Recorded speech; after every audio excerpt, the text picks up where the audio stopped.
ओम शांति। आज की साकार मुरली रंगीन बड़े बड़े अक्षरों में पढ़ें, सुने और गहराई से मंथन करें। पढ़ें, सुने और गहराई से मंथन करें। हम प्रतिदिन प्रातः 4 बजे, 6 बजे,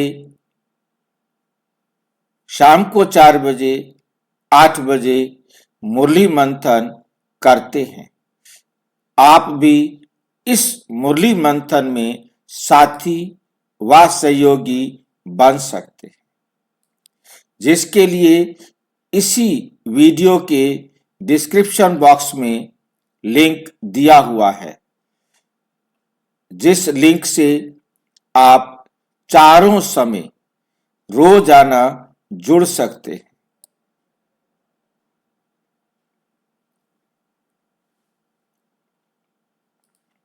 एक ही लिंक चारों समय के लिए रोजाना रहता है। यदि आपको जुड़ने में कठिनाई हो रही है तो आप इसी वीडियो में जो सामने आप देख रहे हैं उसमें चलती हुई लाइन में आपको व्हाट्सएप नंबर दिखाई दे रहा है, उस पर मैसेज करके आप लिंक पुनः प्राप्त कर सकते हैं, प्रश्न पूछ सकते हैं, अपना सुझाव दे सकते हैं। अच्छा, ओम शांति। आज की साकार मुरली का सार। मीठा मीठा बाबा कहते, मीठे बच्चे कदम कदम पर श्रीमत पर चलते रहो। कदम कदम का मतलब क्या होता है?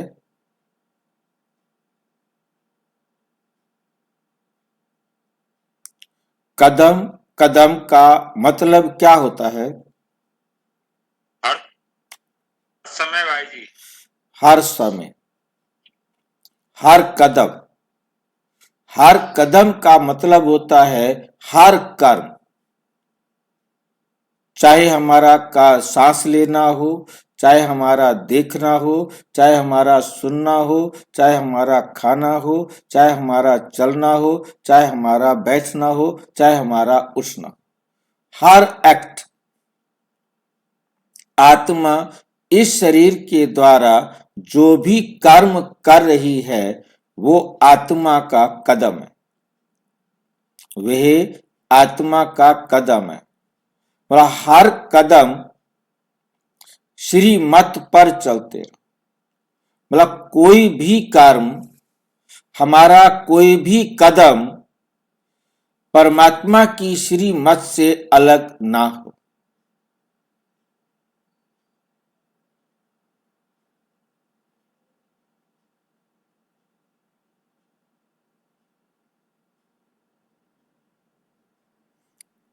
यह ब्रह्मा की मत है या शिव बाबा की मत है, इसमें मूंझो नहीं।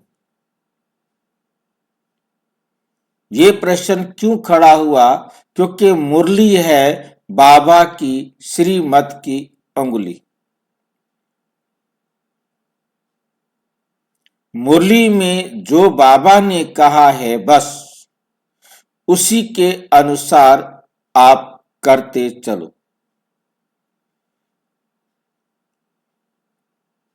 इसमें ये मूंझना नहीं करना है कि पता नहीं ये बाबा ने कहा है, शिव बाबा ने कहा है कि ब्रह्मा बाबा ने कहा है, क्योंकि हमें तो शिव बाबा का कहना मानना है। मुरली माना शिव बाबा, मुरली माना शिव बाबा।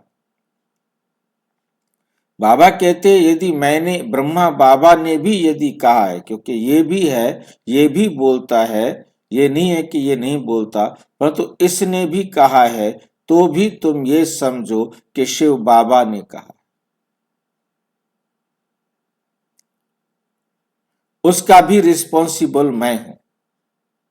जो ब्रह्मा बाबा ने कहा है वो भी समझो कि शिव बाबा ने कहा है, उसका भी जिम्मेवार मैं हूं। किस बात का जिम्मेवार होगा बाबा?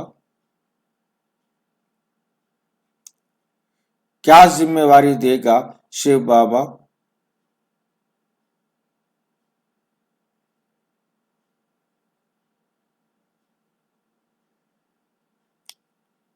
शिव बाबा जिम्मेवारी ले रहा है। किस बात की जिम्मेवारी ले रहा है शिव बाबा?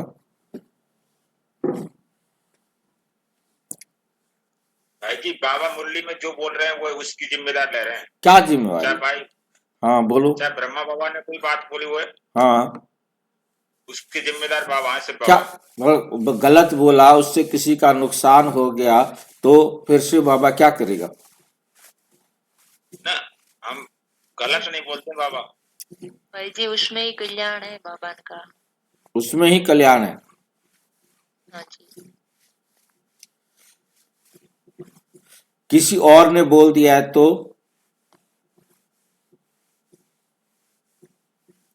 भाई जी, मुरली ही बाबा है। नहीं, मुरली बाबा है, ये हमें समझ में आ रहा है, पर तो बाबा कह रहा है जिम्मेवारी मेरी है। शिव बाबा क्या जिम्मेवारी लेगा?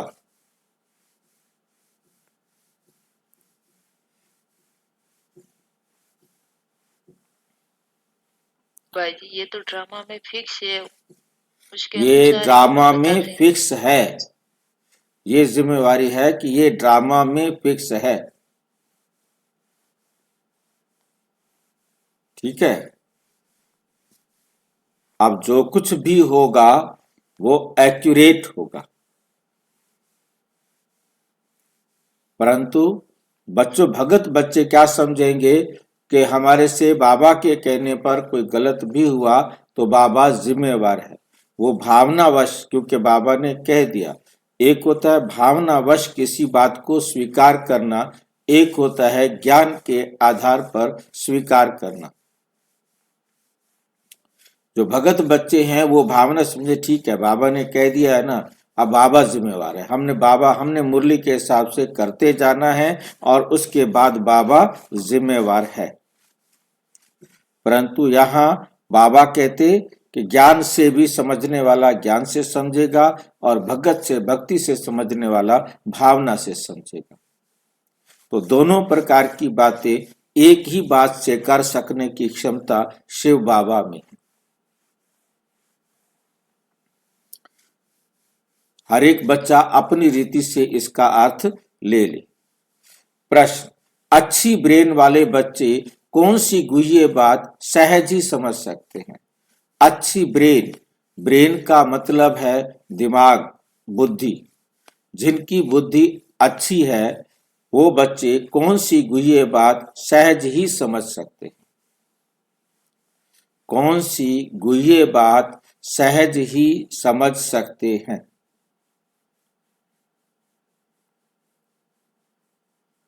अच्छी ब्रेन वाले बच्चे कौन सी गुह्य बात सहज ही समझ सकते हैं?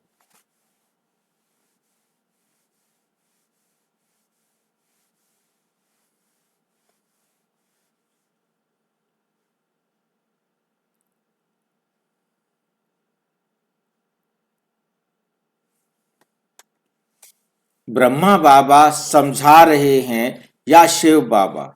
ये बात अच्छी ब्रेन वाले, ब्रेन तो समझता नहीं वैसे, यहाँ ब्रेन का अर्थ हमने बुद्धि ले लेना है, माइंड ले लेना है।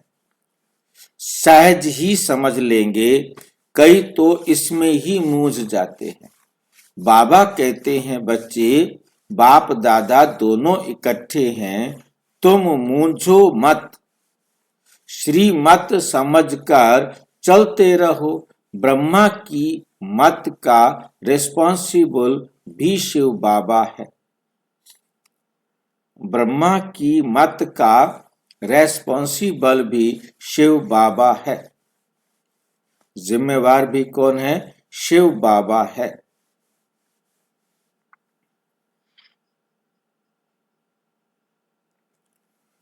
ओम शांति।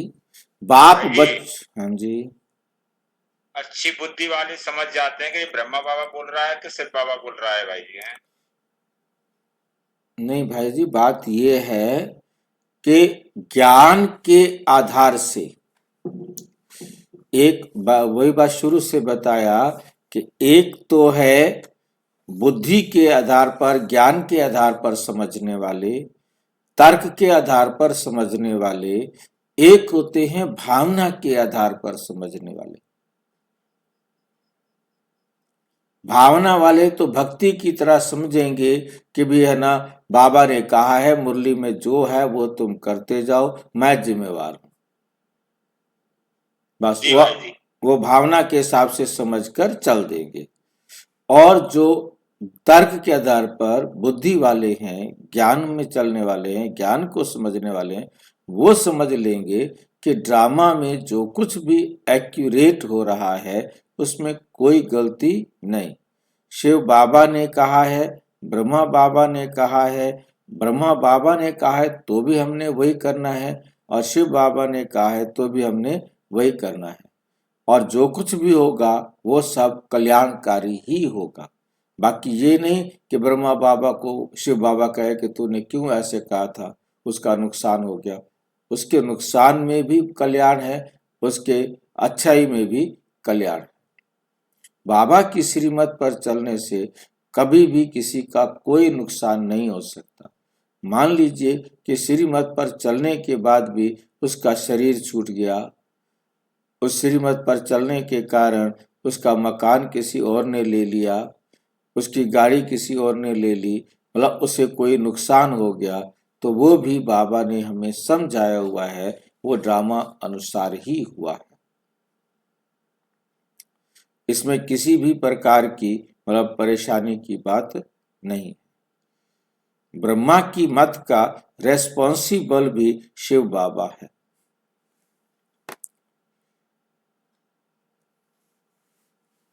ओम शांति।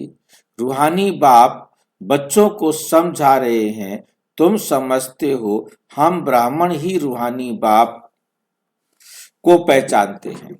दुनिया में कोई भी मनुष्य मात्र रूहानी बाप, जिसको गॉड फादर व परम पिता, गॉड फादर व परम पिता कहते हैं, उनको जानते नहीं, उनको जानते नहीं। जब वो रूहानी बाप आए तब ही रूहानी बच्चों को पहचान दे। ये नॉलेज ना सृष्टि के आदि में रहती है, ना सृष्टि के अंत में रहती है। अभी तुमको नॉलेज मिली है, ये है सृष्टि के अंत और आदि का संगम युग। ये है सृष्टि के आदि और अंत का संगम युग। इस संगम युग को भी नहीं जानते तो, इस संगम युग को भी नहीं जानते तो बाप को कैसे जान सकेंगे? तो बाप को कैसे जान सकेंगे? कहते हैं हे पतित पावन आओ, कहते हैं हे पतित पावन आओ, आकर पावन बनाओ। परंतु यह पता नहीं कि पतित पावन कौन है। यह पता नहीं है कि पतित पावन कौन है और वे कब आएंगे। पतित पावन कौन है और वो पतित पावन कब आएंगे? बाप कहते हैं मैं जो हूं जैसा हूं, मैं जो हूं जैसा हूं, मुझे कोई भी नहीं जानते, मुझे कोई भी नहीं जानते। जब मैं आकर पहचान दूं तब मुझे जाने। जब तक मैं ना आऊं, मैं आकर अपनी पहचान ना दूं, तब तक कोई मुझे जान नहीं सकते, तब तक मुझे कोई जान नहीं सकते। मैं अपना और सृष्टि के आदि मध्य अंत का परिचय संगम युग पर एक ही बार आकर देता हूं। सही भाई जी। हाँ जी। 7वें अध्याय में 24वें श्लोक है भाई, जो हूँ जैसा हूँ। हाँ। भाई जी गीता में है भाई। हम्म। हाँ यही पूछ रहा हूँ भाई, ठीक है।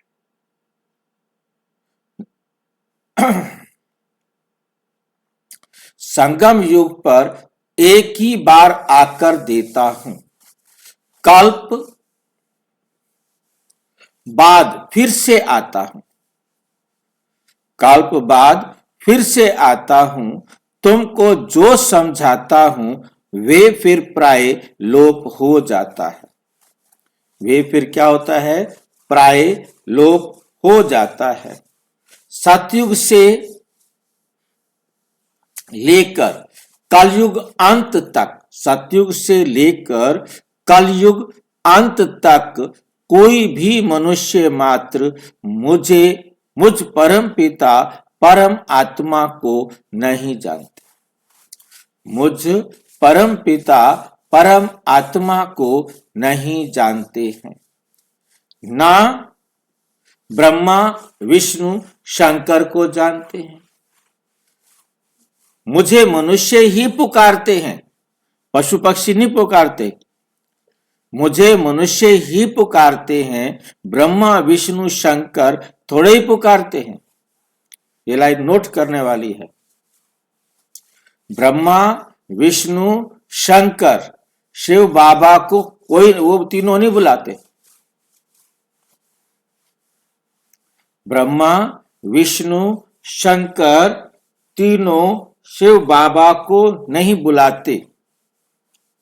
ठीक है बात? क्यों नहीं बुलाते? ठीक है भाई जी, ये कोई आत्मा नहीं है, ब्रह्मा विष्णु महेश। ब्रह्मा विष्णु शंकर ये तीनों नहीं बुलाते।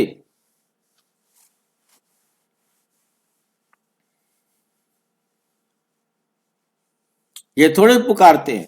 मनुष्य दुखी होते हैं, ब्रह्मा विष्णु शंकर ये तीनों तो दुखी होते ही नहीं। भाई जी ब्रह्मा नाम तो बाबा के आने के बाद रखा गया है, उससे पहले तो ब्रह्मा का नाम ही नहीं था।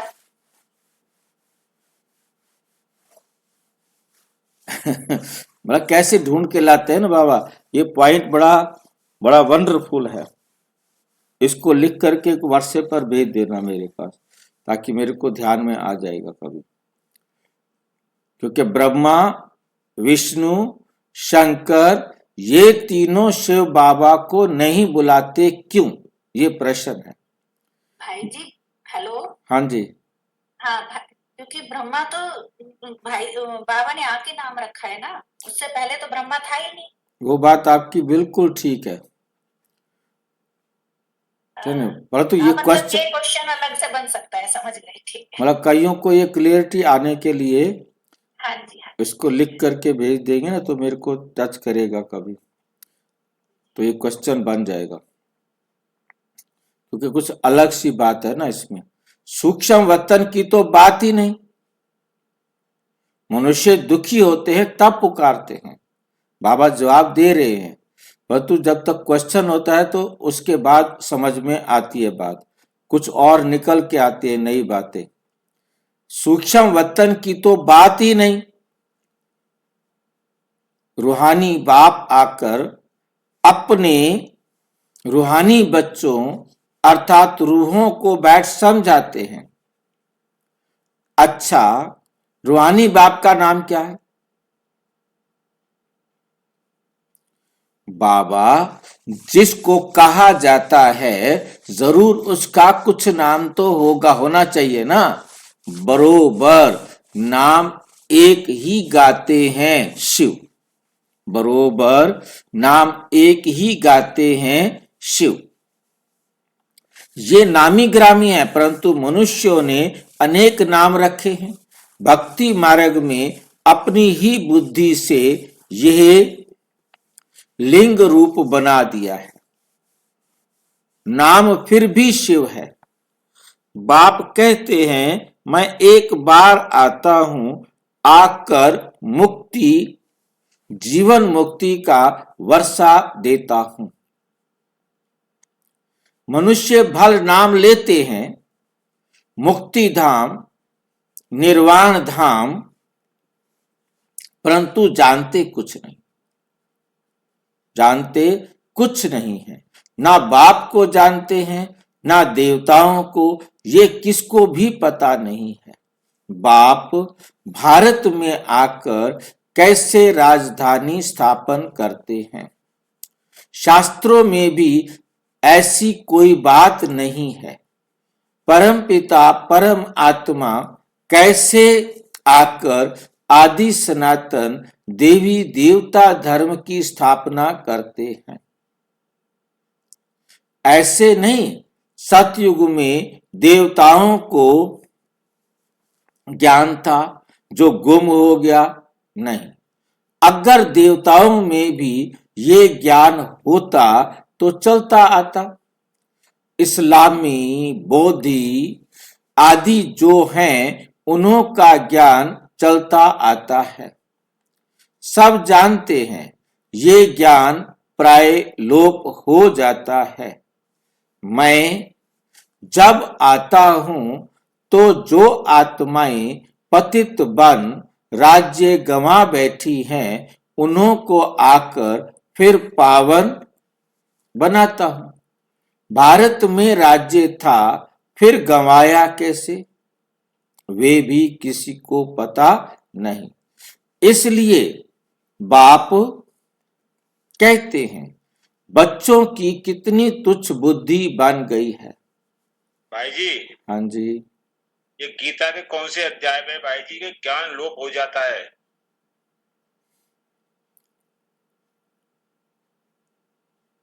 ज्ञान प्राय लोप हो गया था। ये गीता के पहले चौथे अध्याय के पहले श्लोक में, पहला श्लोक चौथा अध्याय का, जिसके लिए मतलब हे अर्जुन, ये ज्ञान सूर्य ने मनु को, मनु ने इक्ष्वाकु को दिया था। उसके बाद ये ज्ञान प्राय लोप हो गया था। वो अब मैं तुम मुझे प्रिय हो इसलिए मैं तुम्हें वो बता रहा हूं। मतलब कृष्ण भी कह रहा है कि ये ज्ञान सूर्य ने मनु को, मनु ने इक्ष्वाकु को दिया था। उसके बाद ये ज्ञान प्राय लोप हो गया था। वो आज मैं तुम मेरे प्रिय हो इसलिए मैं तुम्हें ये सुनाता हूं या बताता हूं।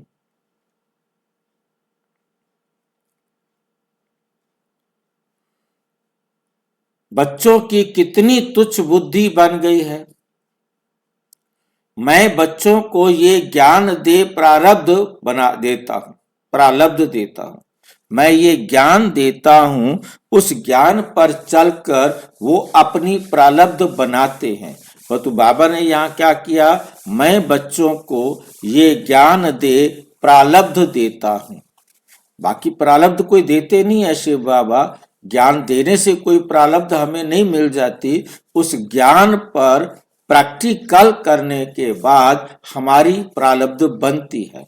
जो ज्ञान को जितना अच्छी तरह मंथन करके धारण करेंगे उतनी अच्छी प्रारब्ध उनकी बनेगी।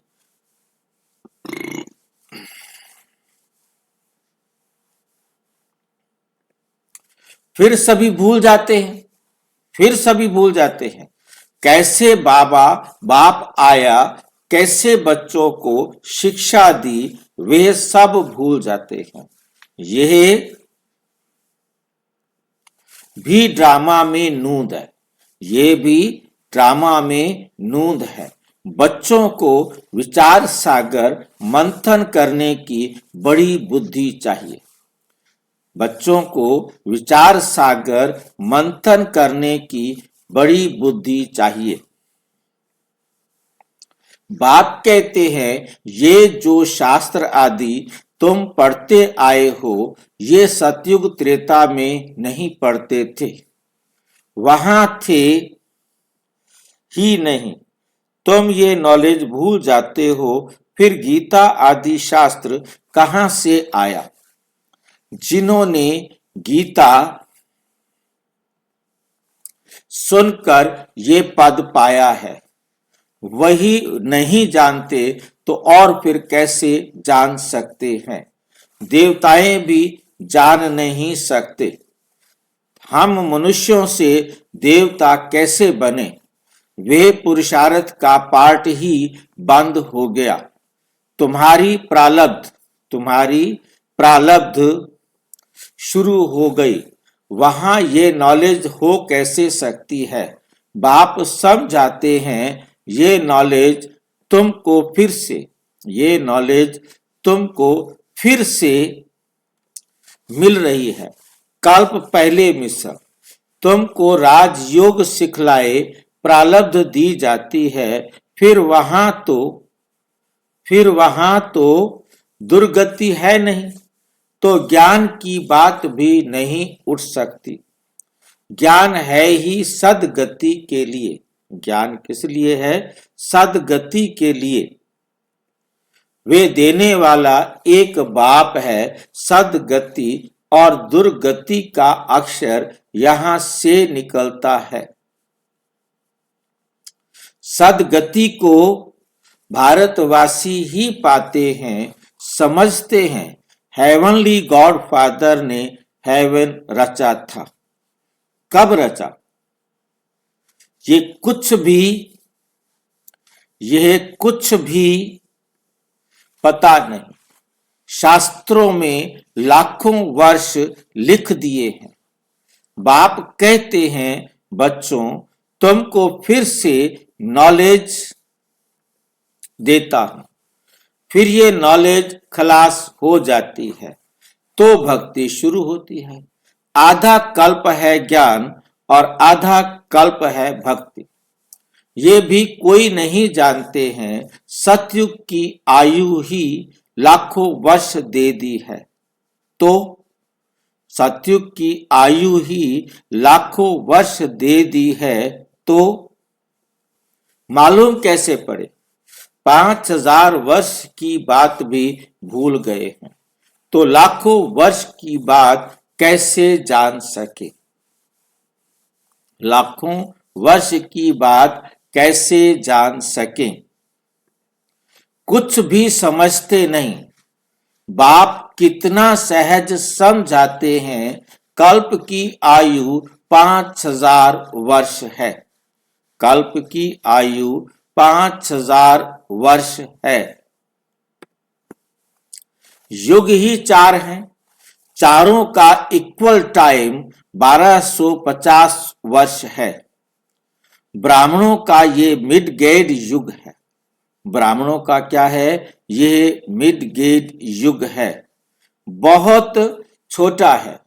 उन 4 युगों से तो बाप भिन्न भिन्न रीति से नई पॉइंट्स सहज रीति बच्चों को समझाते रहते हैं।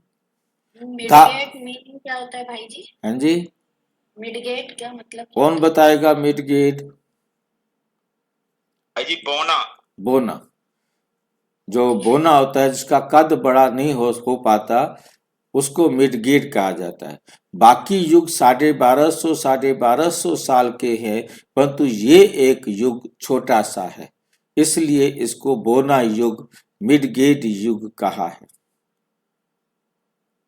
ये अंग्रेजी का शब्द है। धारणा तुमको करनी है, मेहनत तुमको करनी है। ड्रामा अनुसार मेहनत भी तुमको करनी है और ड्रामा अनुसार जो समझाता आया हूं वो पाठ चला आता है। जो बताने का था वही आज बता रहा हूं। मतलब मैं भी अपने टाइम पर आकर बात बताता हूं, मैं भी पहले नहीं बताता। इमर्ज होता रहता है। तुम सुनते जाते हो। तुमको ही धारण करना और कराना है। तुम्हें ही क्या करना है? धारण करना है और औरों को धारण कराना है। मुझे तो धारण नहीं करना है। शिव बाबा कहते मेरे को तो धारण नहीं करना है। तुमको सुनाता हूं, धारण कराता हूं। हमारी आत्मा में जो पार्ट है पतितों को पावन बनाने का, जो कल्प पहले समझाया था, वही निकलता रहता है। मैं पहले से जानता नहीं था कि क्या सुनाऊंगा। शिव बाबा कहते मेरे को पहले से पता नहीं था, मैं कोई जानता नहीं था, मैंने कोई तैयारी नहीं की कि क्या सुनाऊंगा। जैसे हमें कहीं भाषण करना होता है तो हम पहले से तैयारी करते हैं, थोड़ी देर सोचते हैं कि क्या क्या बताया जाएगा, और जो बहुत अच्छे होते हैं वो लिखते भी हैं कि भी मैं जो बोलूंगा वो लिख लूं, कोई बात भूल तो नहीं गई है। परंतु बाबा एक सेकंड पहले भी नहीं सोचते कि मुझे बच्चों को जाकर क्या क्या बताना है। कितना सोचो, सिस्टमेटिक मुरली चलती है, उसको चलाने के लिए बाबा को सोचना नहीं पड़ता। कितनी वंडरफुल बात है कि वो एक्यूरेट बातें बताना, गलती ना हो, शब्द रुकना ना पड़े, सेंटेंस को चेंज ना करना पड़े, अपनी बात को बदलना ना पड़े। मतलब कहने का देखिए कि कितना अटेंशन बाबा देते होंगे, नहीं देते। बाबा कहते मैं कोई भी इसमें अटेंशन नहीं देता, जो कुछ भी है वो मैं डायरेक्ट तुम्हें उसी समय सुनाता हूं, उससे पहले नहीं सोचता कि मैंने बच्चों को क्या सुनाना है।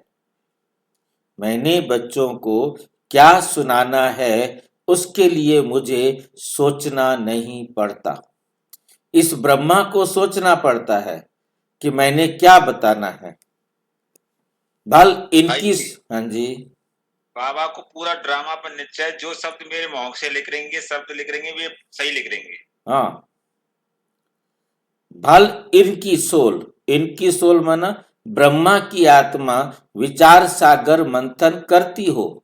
ये विचार सागर मंथन कर सुनाते हैं या बाबा सुनाते हैं, ये बड़ी गुह्य बातें।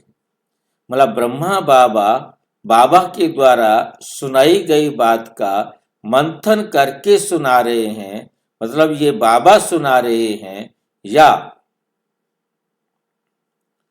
बाबा सुना रहे हैं, या मतलब क्या कहते हैं, शिव बाबा सुना रहे हैं या ब्रह्मा बाबा सुना रहे हैं। फिर इसमें ब्रेन बड़ी अच्छी चाहिए। ये बड़ी गुह्य बातें हैं, चाहे शिव बाबा सुनाए चाहे ब्रह्मा बाबा सुनाए, ये बड़ी गुह्य बातें हैं। मतलब ब्रह्मा बाबा सुनाएगा तो मंथन करके सुनाएगा, परंतु मैं बिना मंथन के ही सुनाता हूं।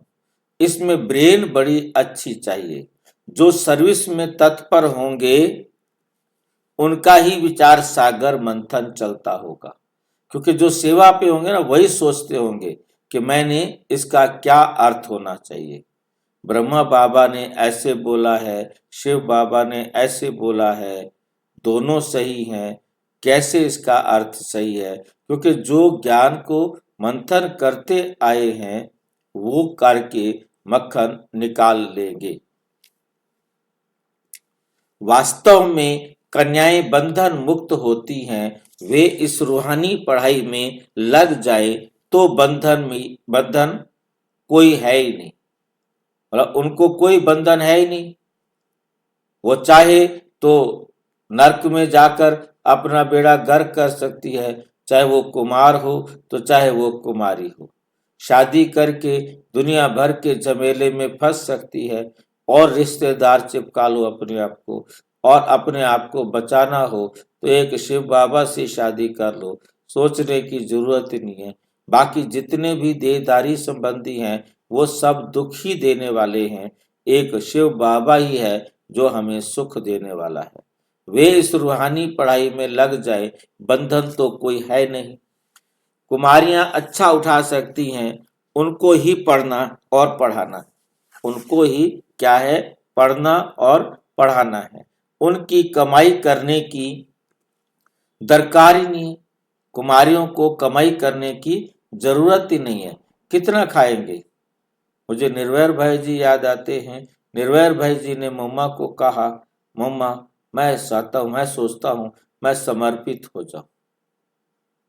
तो मम्मा ने कहा ठीक है। मम्मा ने कहा ठीक है, एक इतनी सेवा करेंगे तो खाने की कोई प्रॉब्लम नहीं है। मतलब उनको समर्पित होना मतलब उस टाइम पर मतलब भोजन के लिए भी मतलब देखना पड़ता था कि भी एक व्यक्ति समर्पित होगा, उसको खाना खिलाना तो होगा ना, कहाँ जाएगा? ऐसे तो नहीं ना कि भी ठीक है समर्पित हो गया। तो इस प्रकार से जहां जो बात आई वो खाना खिलाने की, यज्ञ इतना खाना खिला सकता है, आप समर्पित होना चाहते हैं तो हो जाए। मतलब उस टाइम समर्पित होना बहुत सहज होता था, सहज भी होता था और मुश्किल भी होता था, क्योंकि मम्मा बाबा बहुत दूर की देख करके सोच करके उनको समर्पित करते थे। ऐसे नहीं कि कोई आया, भूतों को बाबा मना कर देते थे, नहीं तुम अपने परिवार को संभालो, अपनी जिम्मेवारियों को संभालो, मतलब मना कर देते थे नहीं। क्योंकि बाबा देखते कि ये यज्ञ में इसकी जरूरत है तब तो इसको समर्पित कराया जाए, यदि यज्ञ में इसकी जरूरत नहीं है तो उसको समर्पित क्यों कराया जाए। एक आत्माराम भाई थे, शरीर छोड़ दिया, उनको उनको बाबा ने कहा कि बच्चे तुम्हारी माता जी है, तुम्हारे ऊपर जिम्मेवारी, तुम नौकरी छोड़कर आ जाओ, आपकी माता की जिम्मेवारी भी हम लेंगे। मतलब उनको नौकरी छुड़वाई, नौकरी करते थे, नौकरी छुड़वाई, क्योंकि उनकी ड्यूटी लगाई कि तुमने रेलवे की सब आने जाने वाले भाई बहनों के लिए रेलवे की व्यवस्था देखनी है। तो मतलब उनकी ड्यूटी थी, मतलब रेल डिपार्टमेंट की जो उस टाइम टिकट कराने के नियम अलग थे, तो जो भाई बहन आए जाएं, किसी की कोई दिक्कत हो, टिकट रिजर्व करा दी है नहीं मिली है, वेटिंग है, मतलब उनको कैसे व्यवस्था करके भेजना है या उनकी टिकट रिजर्व करानी है, तो ये विशेष रेल विभाग को संभालने के लिए उनको निमित्त बनाया गया था। क्योंकि बहुत सारे भाई बहन आते हैं, अब उनकी टिकटों में प्रॉब्लम्स रहती है। रेल विभाग अभी भी रेलवे का जो है वहाँ काउंटर बना हुआ है, आबू रोड स्टेशन के ऊपर भी और अपने अंदर भी, ताकि किसी की ट्रेन की टिकट की कोई प्रॉब्लम है भाई बहनों की, वो कहाँ भागते फिरेंगे। अभी तो आपको मालूम होगा कि हमारे शांति वन में टिकट बुक करने का काउंटर भी बना दिया है, ताकि उन्हें आबू रोड तक जाना नहीं पड़े, अपनी टिकट तत्काल कैंसिल करना, रिजर्व करना वो वहीं से हो जाता है अपने परिसर के अंदर ही। कुमारी अगर अच्छी रीति से ये नॉलेज समझ जाए तो सबसे अच्छी है। कोई तो शौक से लौकिक पढ़ाई पढ़ती रहती है, समझाया जाता है इससे कोई फायदा नहीं, तुम ये रूहानी पढ़ाई पढ़कर सर्विस में लग जाओ, ये पढ़ाई तो कोई काम की नहीं है। पढ़कर चले जाते हैं गृहस्थ व्यवहार में, गृहस्थी माताएं बन जाती हैं, कन्याओं को तो इस नॉलेज में लग जाना चाहिए। कदम कदम श्रीमत पर चल धारणा में लग जाना है। मम्मा शुरू से आई और फिर इस पढ़ाई में लग गई, 10वीं में पढ़ती थी, आ गई और फिर वापस जाके स्कूल में नहीं देखा कि हमारा एग्जाम भी होना है, हमारा सर्टिफिकेट भी मिलना है, वो ले में नहीं, खत्म, क्या करना है उस पढ़ाई को। कितनी कुमारियां तो गुम हो गई, कितनी कुमारियां आई और वो वापस दुनिया में चली गई। कुमारियों को अच्छा चांस है, श्रीमत पर चलें तो बहुत ऊंच पद पा सकती हैं, फर्स्ट क्लास हो जाएं। ये श्रीमत है व ब्रह्मा की मत है, इसमें ही मूंझ पड़ते हैं। फिर भी ये बाबा का रथ है ना, इनसे कुछ भूल हो जाए तुम श्रीमत पर चलते रहेंगे तो वो आप पे ही ठीक हो जाएगी। तो वो क्या हो जाएगी? आप पे ही ठीक हो जाएगी।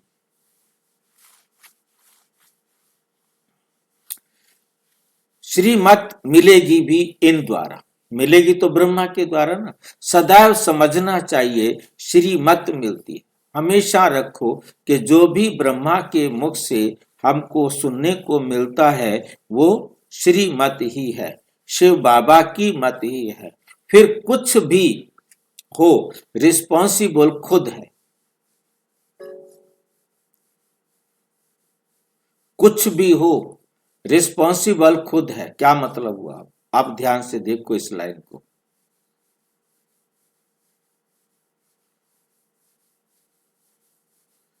इनसे कुछ हो जाता है, बाबा कहते मैं रिस्पॉन्सिबल हूं। इनसे कुछ हो जाता है, ब्रह्मा बाबा से कुछ भी हो जाता है, जिम्मेवार मैं हूं। ड्रामा में ये राज नूंदा हुआ है, इनको भी सुधार सकते हैं। फिर भी बाप है ना, बाप दादा दोनों इकट्ठे हैं, बाप और दादा दोनों इकट्ठे हैं। तो मूंझ पड़ते हैं, पता नहीं शिव बाबा कहते हैं या ब्रह्मा बाबा कहते हैं।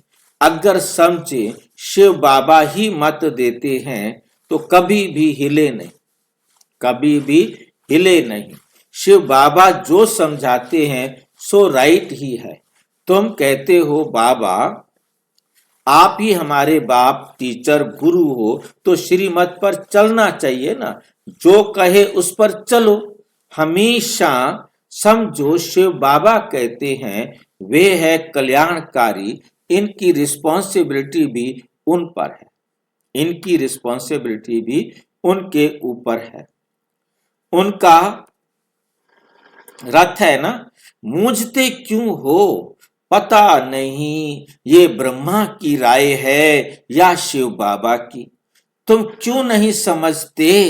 तुम क्यों नहीं समझते?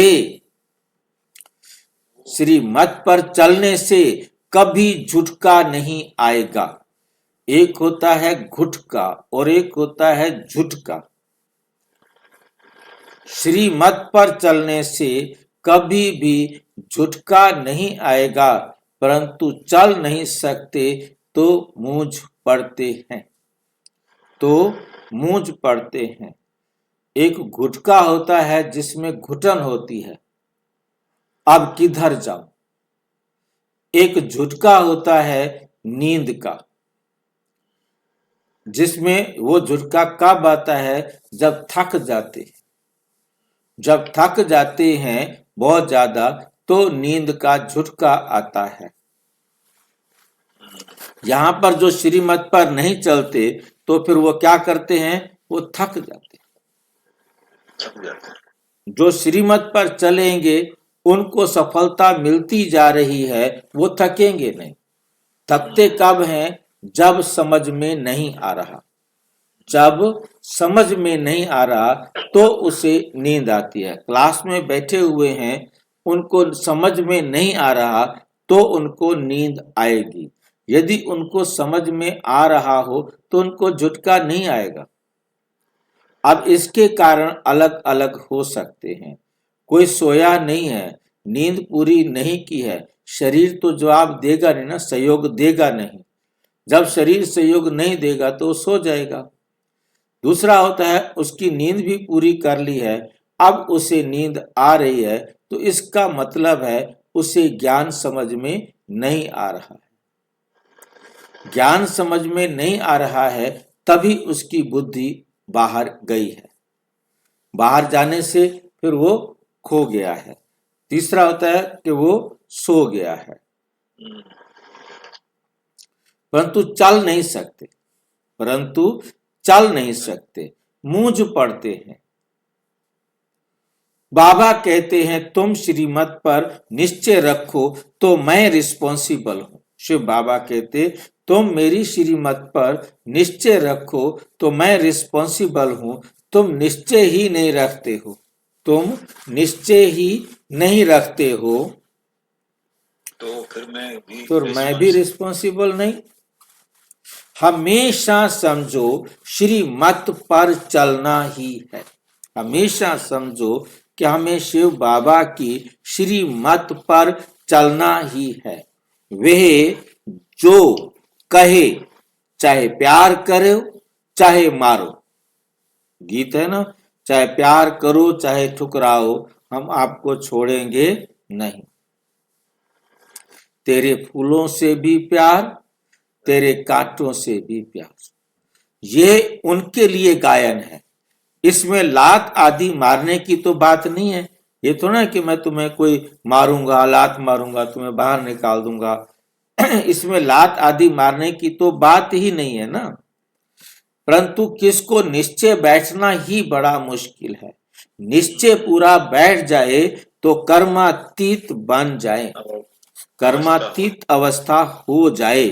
लेकिन वो अवस्था आने में अभी टाइम चाहिए। वो अवस्था आने में अभी क्या है, टाइम चाहिए। वे होगी अंत में। इसमें निश्चय बड़ा अडोल चाहिए। इसमें निश्चय कैसा चाहिए, बड़ा अडोल चाहिए। शिव बाबा से तो कभी कोई भूल हो ना सके। शिव बाबा से तो बाबा कहते कोई भूल हो नहीं सकती। शिव बाबा से कोई भूल नहीं हो सकती, वो फुल प्रूफ है। यह दोनों हैं इकट्ठे, परंतु तुमको निश्चय भी रखना है कि शिव बाबा समझाते हैं, उस पर हमको चलना है। शिव बाबा समझाते हैं, हमें शिव बाबा की मत पर ही चलना है। तो बाबा की श्रीमत पर श्रीमत समझकर चलते चलो तो उल्टा भी सुलटा हो जाएगा। मान लो आपने कोई उल्टा काम कर भी दिया, आपसे कोई उल्टा काम हो भी गया तो भी सुलटा हो जाएगा। ये उल्टा सुलटा समझते हैं? क्या अंतर होता है उल्टा और सुलटा में? जो सीधे और दाएं और बाएं में अंतर होता है, वही उल्टे और सुलटे में अंतर होता है। कहाँ मिसअंडरस्टैंडिंग भी हो जाती है। शिव बाबा और ब्रह्मा बाबा, शिव बाबा और ब्रह्मा बाबा की मुरली को भी बड़ा अच्छी रीति समझना है। बाबा ने कहा व इसने कहा, ऐसे नहीं कि ब्रह्मा बाबा बोलते ही नहीं, परंतु बाबा ने समझाया है। बाबा ने समझाया है। शिव बाबा के रथ को स्नान कराता हूं, शिव बाबा के भंडारे की सर्विस करता हूं, ये याद रहे। आप स्नान कर रहे हैं शरीर को, तो किसको स्नान करा रहे हैं? शिव बाबा के शरीर को। मेरा तो शरीर है ही नहीं।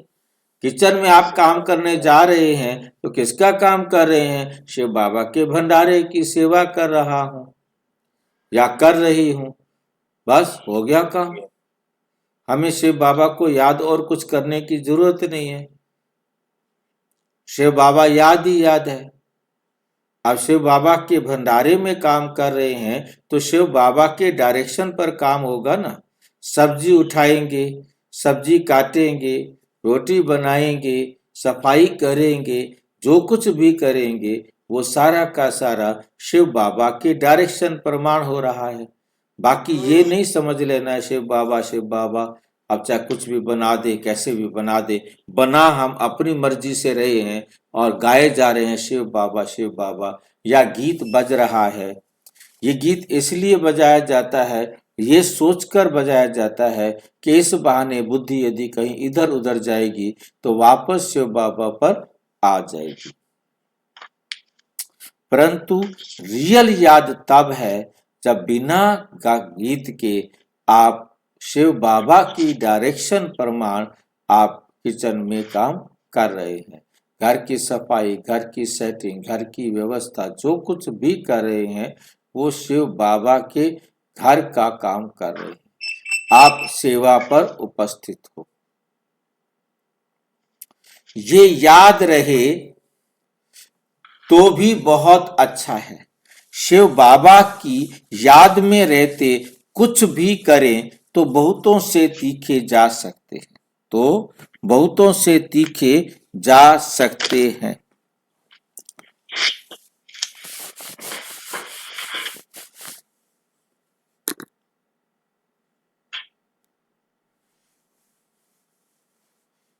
मुख्य बात है शिव बाबा के याद की, अलफ और बे, बाकी है डिटेल। बाकी क्या है? विस्तार है, कितना भी हो। मुख्य बात क्या है? अलफ और बे, परम पिता परमात्मा, हम आत्माएं और बाबा का खजाना बे बादशाह, खुदा और खुदा का खजाना। बाकी है डिटेल की बातें। बाप जो समझाते हैं उस पर अटेंशन देना चाहिए। बाप ही पतित पावन ज्ञान का सागर है। बाप ही क्या है? पतित पावन है और ज्ञान का सागर है। पतित पावन भी है और ज्ञान का सागर भी है ना। वही पतित शूद्रों को आकर ब्राह्मण बनाते हैं, ब्राह्मणों को ही पावन बनाते हैं, शूद्रों को पावन नहीं बनाते। किसको बनाते हैं? ब्राह्मणों को पावन बनाते, शूद्रों को नहीं। हम शूद्र थे, पहले ब्राह्मण बनना होगा, फिर पावन बनना होगा। ब्राह्मण बनना अर्थात ब्रह्मा बाबा को एडॉप्टेड होना या ब्रह्मा बाबा को एडॉप्ट करना, दोनों तरफ से होगा। शिव बाबा को एडॉप्ट करना। जब तक कोई ब्रह्मा कुमार ब्रह्मा कुमारी ना बने तो ईश्वरीय ज्ञान ले नहीं सकता, क्योंकि ये ईश्वरीय ज्ञान और किसी धर्म में और किसी पंथ में और किसी के द्वारा नहीं मिलता। ये ज्ञान ब्रह्मा के द्वारा ही मिलता है। ब्रह्मा कुमारी ईश्वरीय विश्वविद्यालय में मिलता है, ये दुनिया में नहीं मिलता। थोड़े थोड़े अक्षर हैं। मनुष्यों को तो यह भी पता नहीं कि राधे कृष्ण ही लक्ष्मी नारायण हैं। मूंझे जाते हैं। देवताएं तो हैं ही सूर्यवंशी। देवताएं क्या हैं? देवताएं तो हैं ही सूर्यवंशी, चंद्रवंशी, लक्ष्मी नारायण की डिनाइस्टी, सीताराम की डिनाइस्टी। बाप कहते हैं भारतवासी स्वीट चिल्ड्रन याद करो। लाखों वर्ष की तो बात ही नहीं है, कल की बात है। कल की बात है, तुमको राज्य दिया था। कल की बात है, तुमको राज्य दिया था। इतना अकीचर अथाह धन दौलत दिया। बाप ने सारे विश्व का तुमको मालिक बनाया और कोई खंड थे नहीं। फिर तुमको क्या हुआ? विद्वान, आचार्य, पंडित कोई भी इन बातों को नहीं जानते हैं। बाप ही कहते हैं, अरे भारतवासियों, तुमको राज्य भाग्य दिया था ना। तुम भी कहेंगे। शिव बाबा कहते हैं, इतना तुमको धन दिया, फिर तुमने कहां गंवा दिया। बाप का वर्षा कितना जबरदस्त है। बाप ही पूछते हैं ना। वह बाप चला जाता है तो मित्र संबंधी पूछते हैं, तो मित्र संबंधी पूछते हैं, बाप ने तुमको इतने पैसे दिए, सब कहां गवाए। ये तो बेहद का बाप है। बाप ने कोड़ी से हीरे जैसा बनाया, इतना राज्य दिया, फिर पैसा कहां गया। तुम क्या जवाब देंगे? किसको भी समझ में नहीं आता है। तुम समझते हो। बाबा पूछते हैं, इतना कंगाल कैसे बने हो? इतना कंगाल कैसे बने हो? पहले सब कुछ सतो प्रधान था, फिर कला कम होती गई तो सब कुछ कम होता गया। फिर सब कुछ कम होता गया। सतयुग में तो सतो प्रधान थे, लक्ष्मी नारायण का राज्य था। राधे कृष्ण से लक्ष्मी नारायण का नाम राधे कृष्ण से लक्ष्मी नारायण का नाम जास्ती है, जितना नाम राधे कृष्ण का नहीं लक्ष्मी नारायण का है। कई बार बाबा आपने सुना कहते हैं कि श्री कृष्ण का नाम ज्यादा है लक्ष्मी नारायण से, और आज बाबा कह रहे हैं लक्ष्मी नारायण का नाम जास्ती है कृष्ण से। अंतर समझ में आया? दो बातें विरोधी बाबा कहे तो भी हमने करना है, ठीक है बाबा जो तू कह दे, परंतु बुद्धि से समझना है क्यों कृष्ण को श्रेष्ठ कहा, क्यों लक्ष्मी नारायण को श्रेष्ठ कहा। एक बार कहते हैं कृष्ण श्रेष्ठ है और एक बार कहते हैं लक्ष्मी नारायण श्रेष्ठ है। किसको ये दो विरोधी बातें विरोधी तरीके से समझ में आई हैं तो बताओ।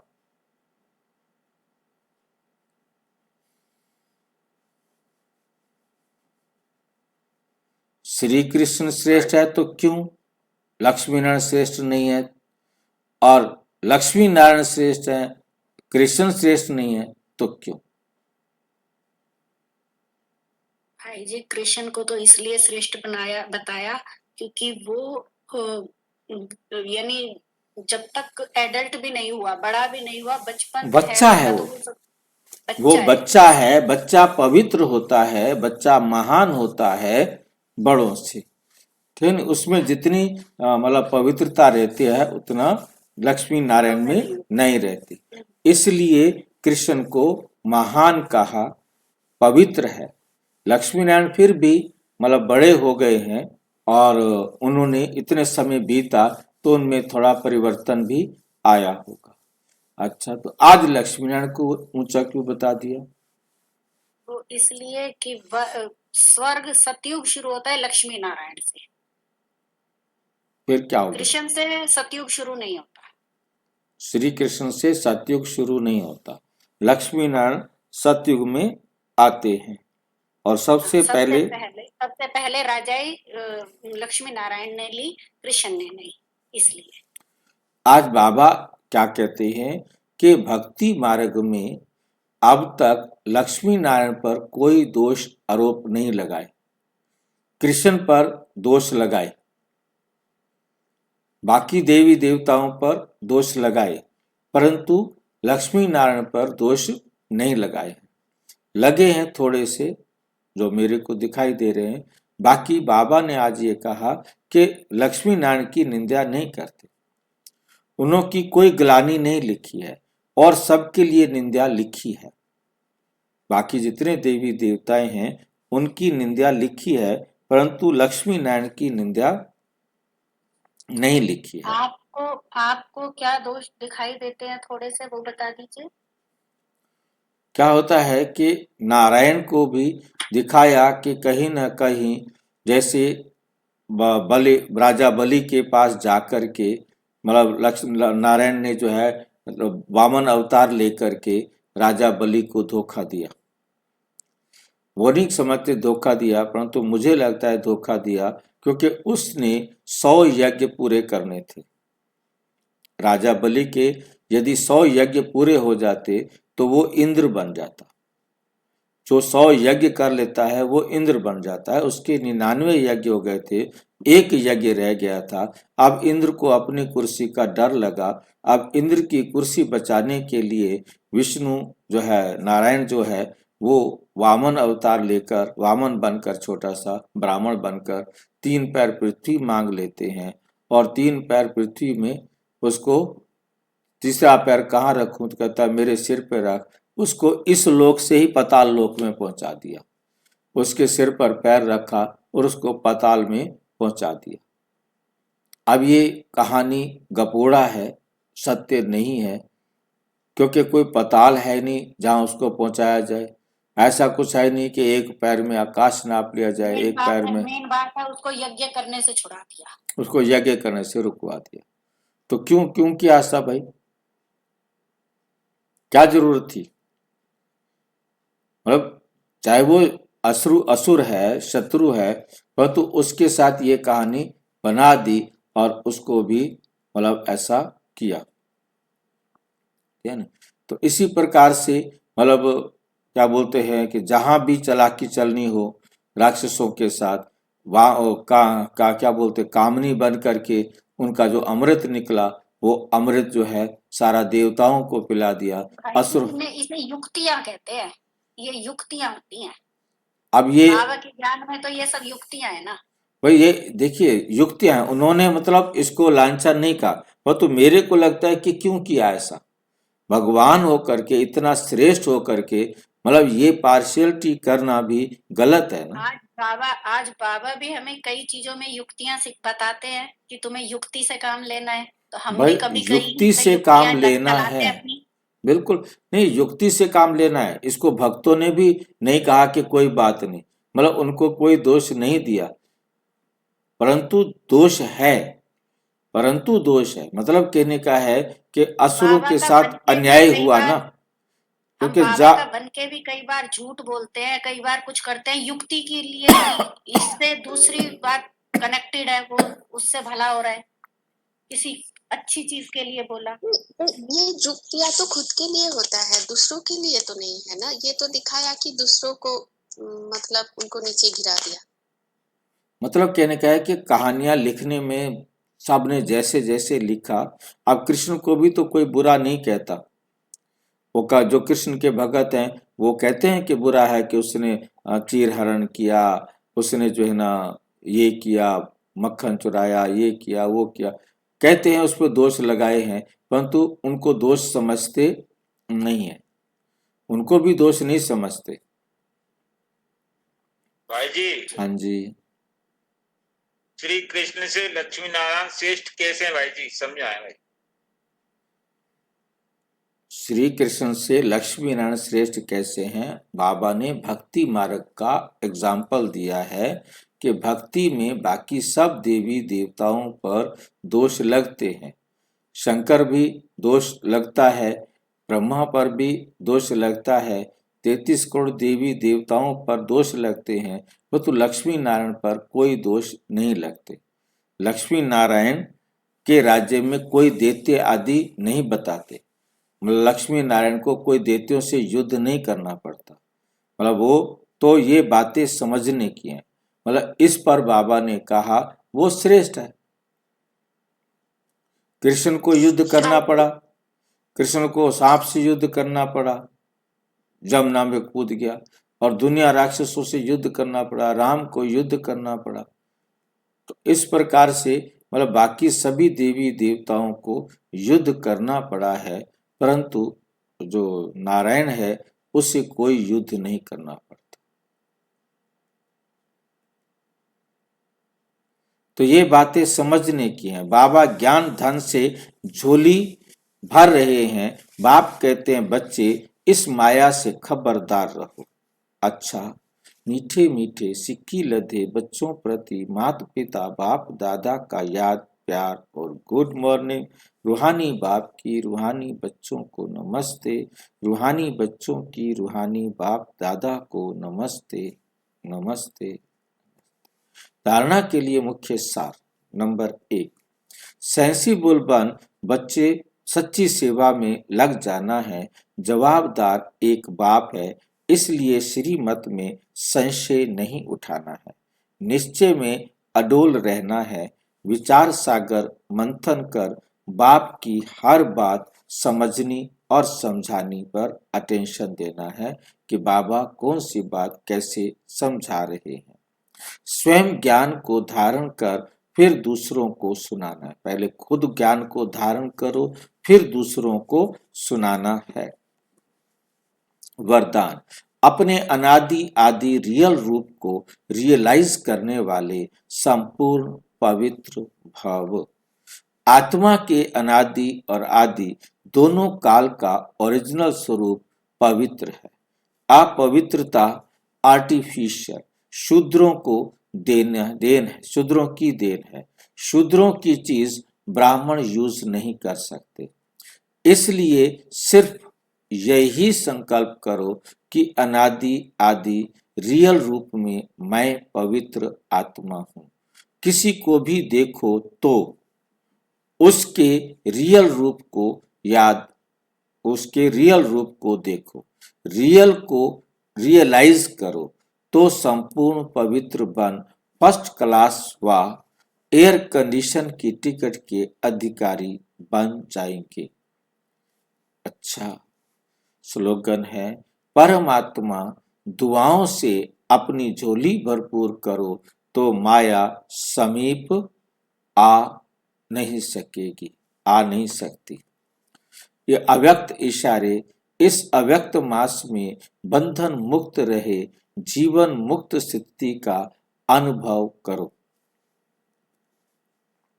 मेजॉरिटी बच्चों ने अभी लोहे की जंजीरें तो काट ली हैं, लेकिन बहुत महीन और रॉयल धागे अभी भी बंधे हुए हैं। कई पर्सनैलिटी फील करने वाले हैं, स्वयं में अच्छाइयां हैं नहीं, लेकिन महसूस ऐसे होता है कि हम बहुत अच्छे हैं, हम बहुत आगे बढ़ रहे हैं। ये जीवन बंधन बंध के धागे, ये क्या हैं? जीवन बंध के धागे मेजॉरिटी में हैं। बाप दादा अब इन धागों से भी मुक्त, जीवन मुक्त देखना चाहते हैं। अच्छा, ओम शांति। और विस्तार से जानने के लिए प्रजापिता ब्रह्मा कुमारी ईश्वरीय विश्वविद्यालय के किसी भी सेवा केंद्र पर संपर्क करें, या कोई प्रश्न है तो 9213106986 पर आरटीआई करें, टेलीग्राम करें, 9650692270 पर केवल व्हाट्सएप करें, फोन नहीं। ओम शांति।